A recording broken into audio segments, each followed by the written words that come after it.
नमस्कार दोस्तों, बहुजन टीवी में आपका स्वागत है। आज हम ऐसे कॉन्सेप्ट पे बात करने जा रहे हैं जिसकी अभी पूरे हिमाचल में बात हो रही है, बहुजनों के बीच भी और दूसरे मीडिया पर भी, कि हिमाचल प्रदेश में बहुजनों का एक महापंचायत होने जा रही है। ऐसी एक बहुजन लोग एक मंच पर आना चाह रहे हैं और हम ये सारी बातचीत आज जो कि किसी भी, मैं कह सकता हूँ, इंट्रोडक्शन के मोहताज नहीं है। मिस्टर जियालाल साधक जी हमारे बीच आज हैं, हमारे स्टूडियो पर हैं और हम इनसे ये जानना चाह रहे हैं कि ये हो क्या रहा है, क्या ये मंच पर आ रहे सारे बहुजन लोग की किस तरह का कॉन्सेप्ट है ये, और क्या आने वाले दिनों में क्या इसकी प्लानिंग है और किस तरह से बहुजन एक साथ आना चाह रहे हैं। साधक साहब, बहुजन टीवी पर आपका स्वागत है। नमस्कार। नमस्कार जी, नमस्कार। मेरा आपसे एक सवाल है साधक साहब, सीधा, ये है क्या सर आपका कॉन्सेप्ट, बहुजनों को आपको एक मंच पर लाना? और आज तक भी बहुजन बिखरा रहा, टुकड़ों में बिखरा रहा, छोटे छोटे ऑर्गेनाइजेशन में बंटे रहे, तो ये क्या है सर आपका नया एक कॉन्सेप्ट? सर, ये ऐसा है कि आज जो बहुजन की स्थिति है वो बहुत दयनीय है, क्योंकि बाबा साहिब ने कहा था कि संगठित रहो, संघर्ष करो, और जो ये चीज़ बताई थी तो उसमें हमने क्या किया कि हमने संगठन बनाने शुरू कर दिए। तो आज हिमाचल में ही सैकड़ों संगठन मिल जाएंगे बहुजनों के। लेकिन अब जब सैकड़ों संगठन है तो सैकड़ों संगठन में वो बात तो पूरी नहीं होती ना कि जो बाबा साहिब ने कही थी। तो हमने तो बोला था कि जितने भी जातीय संगठन बन गए, छोटे छोटे किसी धार्मिक संस्थाओं के संगठन बन गए, बहुत सारी चीज़ें बन गई, लेकिन बहुजन की वही स्थिति है कि जो आज़ादी से पहले थी। आज भी लगभग वही है। भले ही चाहे आज विज्ञान के इस पे और संविधान के इस पे हमारे को पूर्ण आज़ादी है, लेकिन उसके बावजूद भी हम इस चीज़ को अचीव नहीं कर पा रहे, उसमें कामयाब नहीं हो पा रहे। कारण यह है कि हमने बहु संगठन बना दिए, बहुजन के बहु संगठन हो गए। तो बहु संगठन को एक करने के लिए हमने महापंचायत रखी है। तो हम अपेक्षा करते हैं सभी लोगों से कि जितने भी छोटे छोटे हमारे संगठन हैं उनके जो मुखिया लोग हैं वो आए इसमें, जाने इसमें और समझे इसमें कि भी हमारी क्या समस्याएं अलग अलग है, या हमारी जातिगत समस्याएं, या हमारी धार्मिक समस्याएं हैं, या हमारी सामाजिक समस्याएं हैं, किस तरह की, या कोई हमारी आर्थिक समस्याएं हैं। तो अगर हम अलग अलग जुड़े रहेंगे तो उससे कोई फायदा होने वाला नहीं है। हम सोचते कि इन चीज़ों को एकत्रित होकर के हम एक मंच पर उस चीज़ को देखें कि भी हमारी मूल समस्या क्या है और उस मूल समस्या का समाधान क्या है। क्योंकि समस्या तो सभी को पता होता है, सभी समस्या के ऊपर बात करते हैं, लेकिन समाधान पर हम कितना निष्कर्ष पर पहुंच सकते हैं, तो ये विचारणीय विषय। हमने इसलिए महापंचायत अभी इसका फिलहाल नाम रखा है। और मैं तो अपनी जो मेरी व्यक्तिगत राय है, तो मैं तो चाहता हूँ इसको तो साझा उत्सव करना चाहिए, क्योंकि बाबा साहिब ने ऐसी बहुत सारी बातें कही है, जैसे जातीय अंत कैसे हो, जब तक कि जातीय अंत नहीं होगा तब तक हम एक कैसे होंगे। तो जातीय अंत के लिए हमारे पास उन्होंने ये भी सुझाया कि रोटी बेटी का रिश्ता होना चाहिए। तो ये रोटी बेटी का रिश्ता कैसे हो सकता है? तो सबसे पहले हमारे को, जैसे अभी महापंचायत कर रहे हैं, उसके बाद हमारे को महाउत्सव बनाने पड़ेंगे। ये हमारे को क्योंकि हमारे भारत में देखिए, अगर आप तो बहुजन का कोई उत्सव नहीं मनाया जाता है। बिल्कुल सही है सर। आज तक जितने भी उत्सव मनाए जाते हैं ये दूसरे लोगों के बनते हैं, और लेकिन इसमें बहुजन का किसी भी तरह का कोई उत्सव है नहीं है। जब उत्सव ही नहीं है तो अब 3 अंग होते हैं संगठन होने की, उसको बोलते हैं पर्व, परंपरा और प्रतीक। जब तक ये हमारे अपने नहीं होते हैं तो तब तक हम संगठन होने की कल्पना भी नहीं कर सकते। तो इसलिए हम चाहते हैं कि सबसे पहले इसको एक साझा उत्सव के रूप में इसको गांव गांव तक इस चीज को पहुंचाए, कि अब गांव गांव तक जब पहुंचेंगे तो वो क्या होगा कि अभी तो हम चलो 10, 20, 50 आदमी इकट्ठे हो जाते हैं, वो भी पुरुष वर्ग ही होता है, महिला वर्ग तो उसमें भी कम है। लेकिन अगर हम देखेंगे तो रोटी की तरफ पहला, क्योंकि रोटी बेटी की बात करिए तो पहले रोटी से शुरुआत करनी पड़ेगी। रोटी ये है कि हम जब महापंचायत करेंगे तो महापंचायत में हम अलग अलग जाति संप्रदाय के लोग इकट्ठे होंगे। जब इकट्ठे होंगे तो हम साझा भोजन करेंगे। जब साझा भोजन करेंगे तो उसको खुशी भी मनाएंगे, उत्सव मनाएंगे कि आज हम एकत्रित है, और ये मैसेज भी जाएगा एक हम लोगों के बीच में।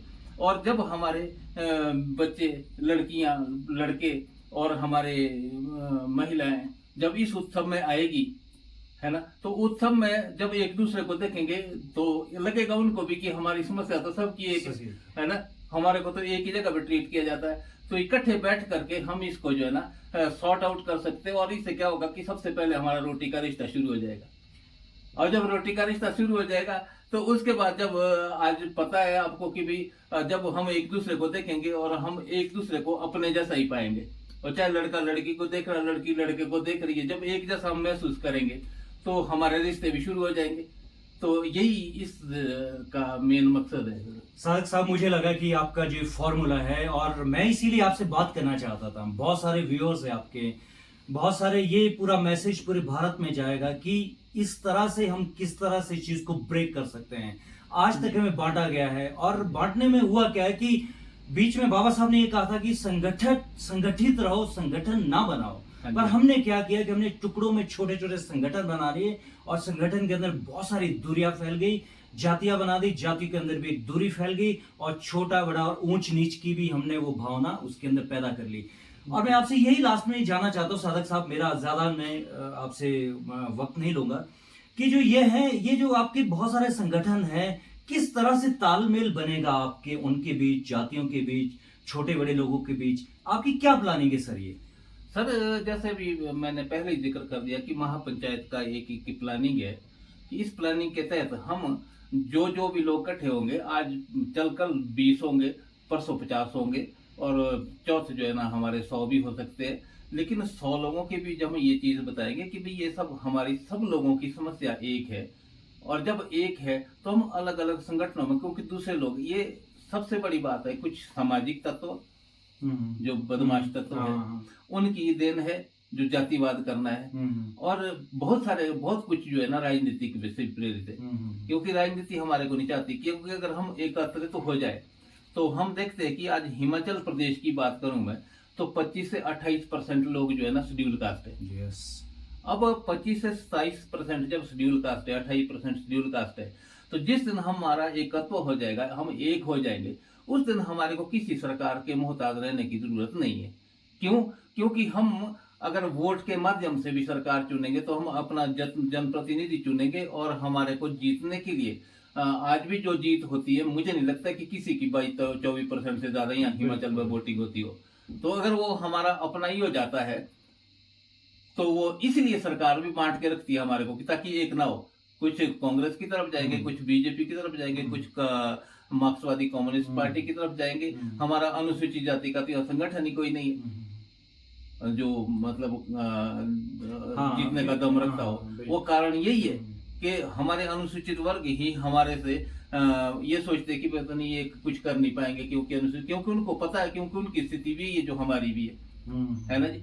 लेकिन इस स्थिति का वजह राजनीतिक भी हो सकती है, सामाजिक भी हो सकती है, आर्थिक भी हो सकती है। बहुत बढ़िया कहा सादक साहब आपने, जो ये बहुत मुझे भी एक अच्छा लग रहा है, और अच्छी खुशी है आज की सारे बहुजन एक मंच पर आना चाहते हैं, सारी संस्था एक रास्ता पकड़ना चाहते हैं, और सब लोग जब एक जगह इकट्ठे होंगे, उनका जो सामाजिक और आर्थिक और राजनीतिक जो एक बहुत बड़ा परिवर्तन होने वाला है, इसके लिए मैं आपको आपकी सोच और आपकी टीम को बधाई देता हूं।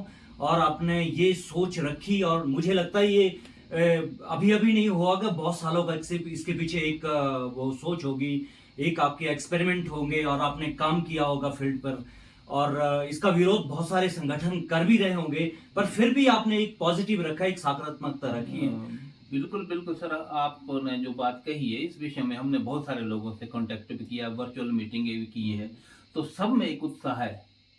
उत्साह ये कि भाई वाकई ही हमारी समस्या तो सबकी एक है। जब हम जिससे भी बात करते कि जब भी पूछते कि आपकी समस्या क्या है, तो जो समस्या गिनता वही तो मेरी समस्या है। और कुछ लोगों का तो ये बोलता कि आपका मुद्दा क्या है। तो अब मैं तो ये कहना चाह रहा हूँ कि यही तो मुद्दा है कि हम एक कैसे हो, बाकी तो बाद के मुद्दे सब है ना। जब तक हम एक नहीं हो पातेंगे, किसी एक समस्या है उसको 100 संगठन कहेंगे तो सरकार भी उस पर तवज्जो नहीं देती। क्यों नहीं देती? वो बोलते कि ये तो 100 तरफ बटे हुए है ना जी, तो इनको क्या देना। क्योंकि लेकिन जिस दिन हम 100 संगठन एकत्रित हो गए, हम किसी संगठन को तोड़ने की बात नहीं कर रहे, जो जिस भी संगठन में जुड़ा रहे वो अपने हिसाब से अपने संगठन में काम करे।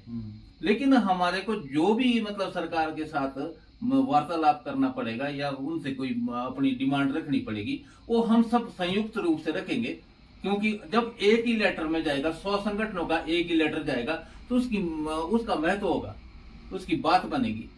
क्योंकि ये सारे संगठन, उनको भी लगेगा कि सारा संगठन तो एक ही है, ये भले ही आप अपनी जाति के आधार पर है या कोई किसी के आधार पर है, वो बाद में चलता रहेगा। लेकिन सबसे पहले जब हम सारी जाति और सारे संप्रदाय के संगठन जब एक मंच पर एक कागज पे सरकार को जाएगा कि इतने संगठन हम इकट्ठे जो है ना सरकार को एक लेटर दे रहे, तो उस दिन सरकार हिल जाएगी। मैं ये दावे से कह सकता हूँ इस बात को। साधक साहब, आपका जोश और आपकी हिम्मत और आपकी प्लानिंग मुझे दिखाई दे रही है। और दर्शकों, आज मैंने ये बहुत बड़ा कॉन्सेप्ट था बहुजन के लोगों के बीच, पूरे इंस्टीट्यूशन में, पूरी जितने भी संगठन हैं, सबके बीच ही घूम रही है चीजें कि कोई बड़ी चीज निकलने वाली है, बड़ा शोध होने वाला है। और मुझे लगता है कि हम लोग इसमें कामयाबी हो जाएंगे।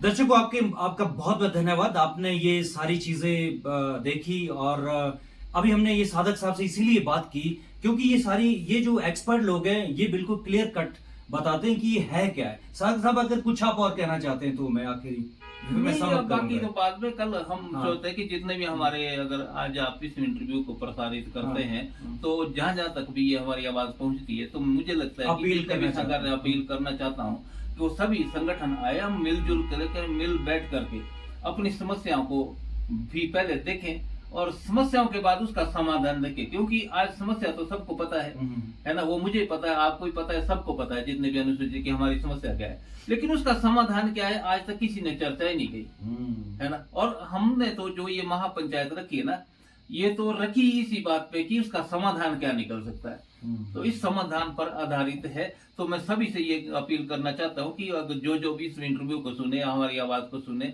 वो कल अवश्य पहुंचे। और जिस दिन महापंचायत, कल तो हमारी छोटी वो है बिलासपुर में मीटिंग में है, लेकिन जिस दिन हम मीटिंग के बाद जो ऐलान करेंगे महापंचायत का, तो मुझे लगता है कि सारे अपनी समस्याओं को छोड़ करके समाधान को लेकर के वो एक मंच पर आए और हम जो है ना कुछ बेहतर करने की कोशिश करेंगे।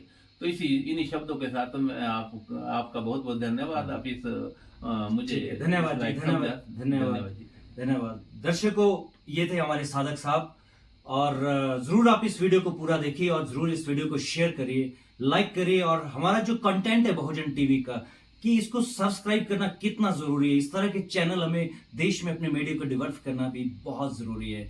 तो मैं देव भारती अपने कैमरामैन अदिति के साथ मैं आपसे अलविदा चाहता हूं। और मैं जरूर एक नए कॉन्सेप्ट के साथ कल आपके बीच हाजिर होने वाला हूं। नमस्कार।